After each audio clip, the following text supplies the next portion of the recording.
ganito ang pagsukat ng isang line segment. At ganito naman ang pagsukat ng area o space sa loob ng isang rectangle.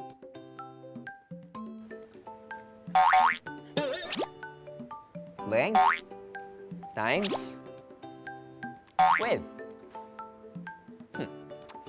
Paano naman natin susukatin ang volume o space na sakop nito? Ito ang tinatawag na rectangular prism. Ito ay isang solid figure na may 6 faces. Face ang tawag sa bawat side. Tingnan nyo ha. 1, 2, 3, 4, 5,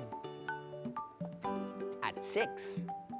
Tandaan, kahit gaano kaliit ang side, face pa rin ito.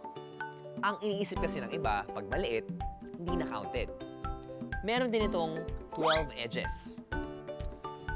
1, 2, 3, 4, 5, 6, 7, 8, 9, 10, 11, at 12.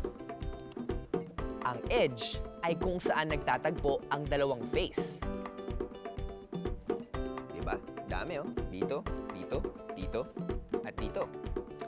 At meron din itong 8 vertices. 1, 2, 3, 4, 5, 6, 7, at 8. Kung ang sinusukat sa area ay length times width, ano sa tingin nyo ang kailangan pang sukatin kapag volume naman ang gusto nating malaman?